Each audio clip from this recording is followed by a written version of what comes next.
Happy Place Home Studios.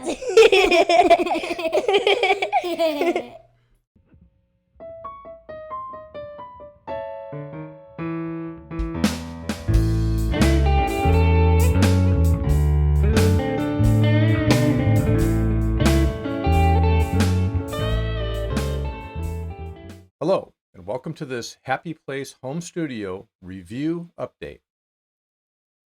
It is with a heavy heart that I do this review update because it involves one of my very favorite partners, if you will, in the equipment that I use in my studio, which is Elgato. Elgato products have been featured in several of my videos, from basic recording to recording in 4K and many others. Before I jump into the review, I need to give you a little bit of background. My studio's been down for about 3 weeks now. And the reason it's been down is because one of the products I rely on the most, which is Elgato's Streamdeck, stopped functioning.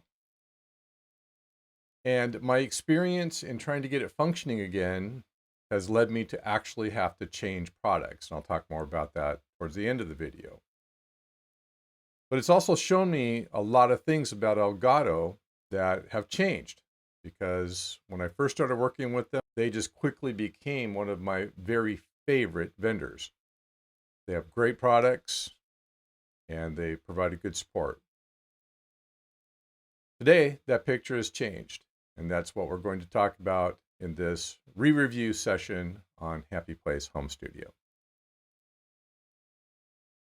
I use many Elgato products in my studio, including not just the Streamdeck, but the Camlink 4K, which is a very nice device that allows you to bring 4K video in for recording or streaming, and a lighting system called Keylight Air.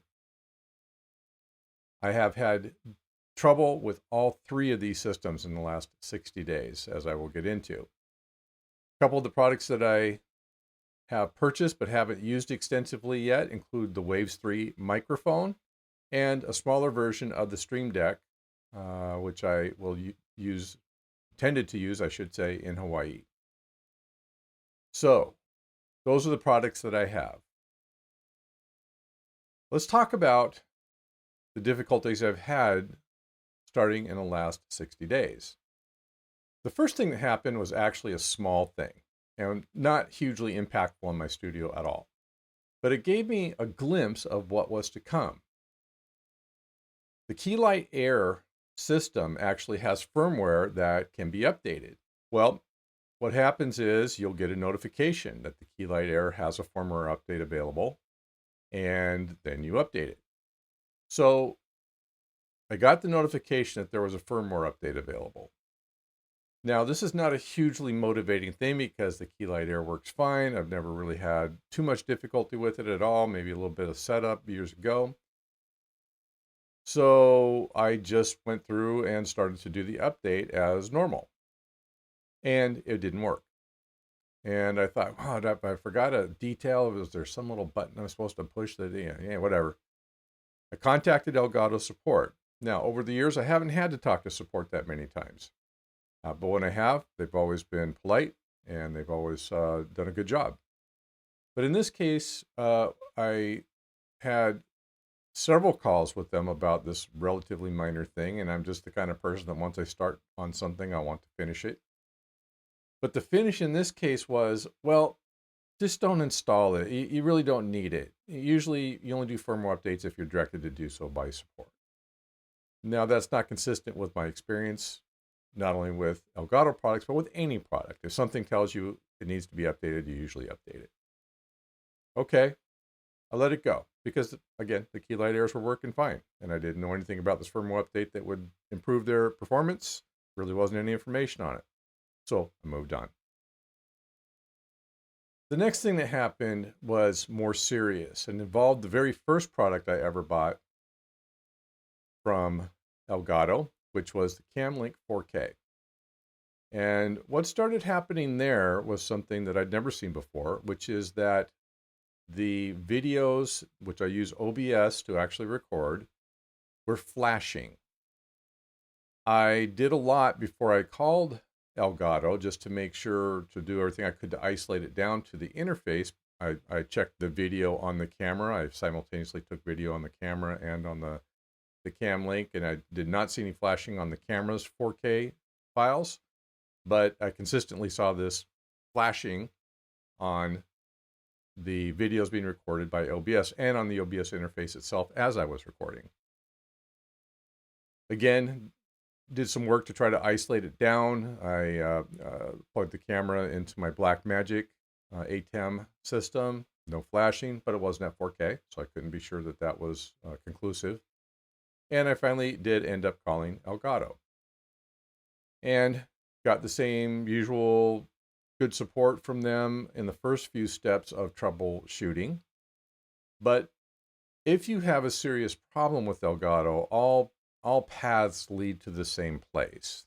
They will want to send you a very intrusive utility that collects a lot of data from your computer, and not just simple stuff, not just stuff about their products, but so it's not something I generally want to do.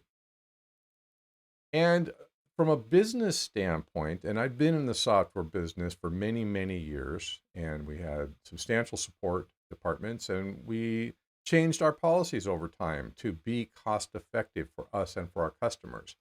Because where you end up is, well, we're going to submit this to our tech department and we'll get back to you when we can.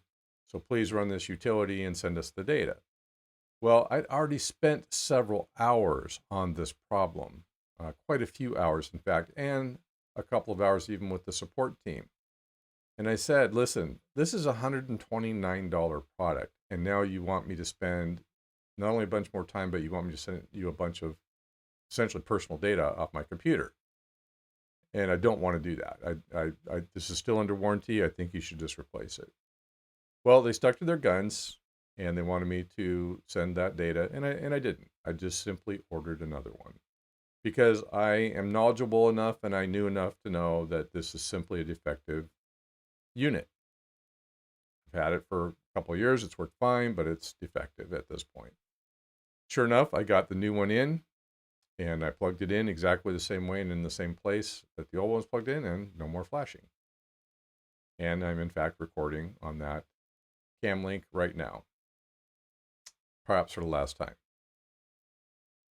So feedback to Elgato would be, you've got to have some sense of how much time your own teams have spent and your customers had to already spend on a problem before you ask senior technicians to look at such a minor thing and ask your customer to spend a lot more hours on it and have a lot more downtime. And that's what it was. It was downtime. I couldn't record at 4K for this entire period of time, which has now grown to over several days.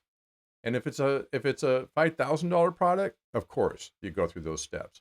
If it's a $100 product, you don't. And that is feedback I would give directly to them if I had any opportunity to do that. So that was a second fairly significant problem that cost me several days of downtime, many hours of my time, and the only resolution that I felt I really had was just to buy a new one, which I did. Would I recommend that someone not buy a Camlink 4K because it might crap out in a couple of years? No, it's a good, reliable, solid device, but it is an electronic piece of gear, and it happens. They crap out. So that is not something that makes me say avoid this product. It is something that makes me say be aware, if it does, you may find yourself spending several hours just trying to get a simple warranty replacement. The last and most difficult problem that I had is with the Streamdeck unit. Now, I have shared in many videos, in many contexts on my channels, that I'm visually impaired. So the Streamdeck, absolute godsend for me when I got it. It's a device. It has tactile feedback through the buttons. It's very configurable, and it allows me to control the OBS software, which I would otherwise have a very difficult time controlling because I can't see the screen. I have to be very, very close to the screen and zoom in on it and that kind of thing to be able to see it. And if you're live streaming, you really can't do that. Stream Deck solves that problem. If you are even just doing regular video production, it really impacts your time. You know, in my situation right here, right now, I've got my mic between me and my computer. I just literally can't get to it. So I need that ability to control even the simple functions like turn record on, turn record off, turn stream on, turn stream off with something like Stream Deck. And Stream Deck really has never given me a moment of problem. But 3 weeks ago, and I've been down for 3 weeks, this is the very first video I'm making since I got back up. 3 weeks ago, the new version of Stream Deck 5.3.3 was released, and Stream Deck stopped working with OBS. And at first I thought, well, no big deal. It's just, probably needs a tweak or something, look at some online information.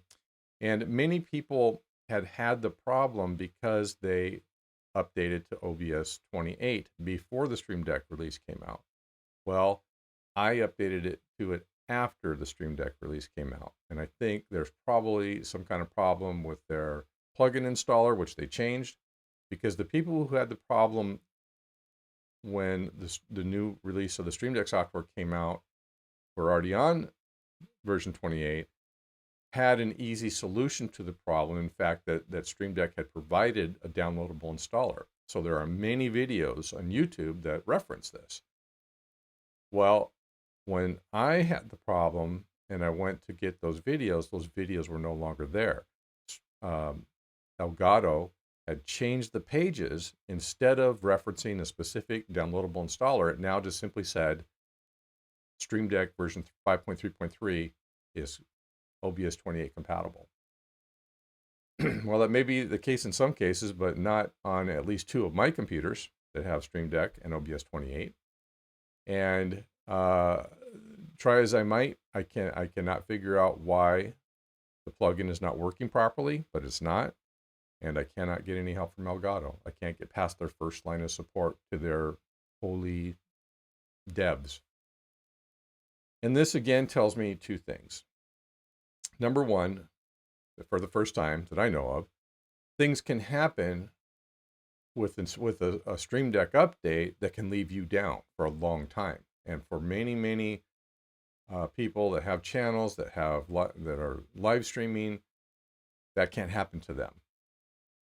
I am not in that camp in that I don't make my living that way, but I was absolutely in the middle of productions that were important to me that I could no longer do. My channel bashing the hell out of Rings of Power, for example.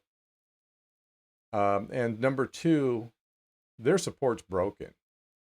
Their support is very broken to allow a good customer who's bought a lot of products to have this kind of problem and just flat out not be able to get past the first rung of support to get to somebody who might actually be able to verify whether things are installed correctly. It just seems to me like it's not even putting the files in the right place. No first line support person is asked to review that or to see how they're installed.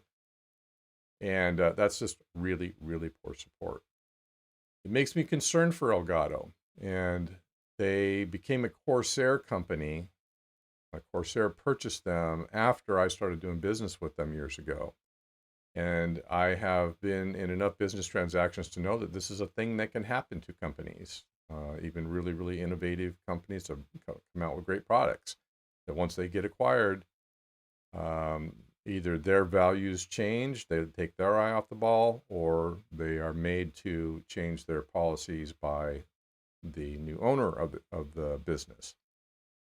Either way, having a customer have this kind of problem, this kind of downtime, and I am a knowledgeable person. I am not a newbie on these kinds of things. So I don't think I'm approaching this from a standpoint if I don't know what I'm doing. I've been using these products for years. So when a knowledgeable customer is having this kind of problem, you don't leave them down for 3 weeks. Now, is this just a revenge review? No, I think it's legit, and I'll tell you why. I'm having to change my products. I'm not going to use the Elgato products anymore because I don't want to have this kind of experience. I've spent dozens, possibly over 100 hours on these problems in the last 3 months. Had a lot of downtime. And so I'm letting you know that, these products are in a different category in my mind than they were not that long ago. And I don't think it's just bad luck. I think that, releasing bad releases is a warning sign. And, I certainly hope that Elgato will pull that out. And over time they may. That is an update to the use of these products. Now, I have not used the Waves 3 microphone. I did try to set it up in Hawaii, and I did not have good luck with it. But on the other hand, I didn't spend that much time on it, so I can't say there was an actual problem there. And I don't have, the Streamdeck Mini probably would have the same problem as the Streamdeck XL that I own and use all the time. So again, not much to add on those products. Because I have featured these products on my site before, and at a time when I was having a very, very different experience with them, I did feel compelled to update the reviews to let you know about some of these issues and the fact that I have changed to other products and will be phasing the Elgato products out of my studio. My most immediate need for replacement was Streamdeck, because it's still not functioning and no real help on the horizon there. So I had to make a decision, and I made one. I found a solution called Touch Portal. And Touch Portal is one of 3 different solutions that I found reviewing a lot of YouTube videos, and seems to be very highly thought of, and a lot of people are using it. So I gave it a try. Touch Portal is a quite different solution than the Streamdeck. The Streamdeck is a physical device which you physically connect to the PC or laptop, Mac, Mac or Windows that you wish to control. And one nice thing about the Streamdeck, of course, is it has actual physical tactile buttons. But Touch Portal's approach is different. There is a client or a PC side application that you're running, but you can install it on as many pieces as you want. And then you are using either a phone device or an iPad, Android, or iOS to control. The buttons appear on your phone or on your iPad, whatever you're using, and you control it that way. One thing I really like about the technology of the approach that Touch Portal has is that they're not using plugins. There are plugins for Touch Portal, but for OBS, they actually use WebSockets, which I think is a much better approach. Clearly, the plugin approach isn't that great, at least for Streamdeck, so I was glad to see that they were actually using WebSockets. It's very highly configurable. There's a lot you can do with it, and not just OBS, which is true of Streamdeck as well. It's not just for OBS control, but you can do anything from websites you want to bring up to controlling an application like OBS. Now, I haven't been using Touch Portal for weeks or months yet. I just started with it, but the startup process was not super simple, but not too difficult. And once I got it going, it seems very cool, very reliable, and can reach right into your OBS to configure your scenes or whatever you're needing to do. You can certainly control your transport functions like record and that type of thing. So so far so good, and I will be posting a review of Touch Portal in the very near future. Now, I have not done that much to configure the interface of the application on the iPad. You can, for example, have these really large buttons, which are great for me, or you can have a lot more smaller buttons. It runs on, as I said, on the iPhone and the iPad, and it's really easy to use it to switch your controls. One of the things that is talked about with this thing online is that in comparison to Streamdeck, it doesn't have the physical buttons, and you don't get that tactile feedback. But that doesn't really bother me at all. I think it works great. Nice interface for setting it up, etc. And maybe it took me a half hour to get it up and running. The last 3 weeks have been very expensive for me in terms of my time and lost production, and now in terms of products that I have to replace. Even so, I do not wish Elgato any bad luck in any way, shape, or form. I hope that they pull this out if in fact they have a problem here as a company. But I think that they've got some real reevaluation to do in terms of the way that they provide support. And if they're starting to push out sloppy updates, that will be a big problem. And so those are the items that are causing me to make a change and to give Elgato a C minus, if not a D, at this point, as products and as a company. Thanks for tuning in, and we'll see you next time at Happy Place Home Studio.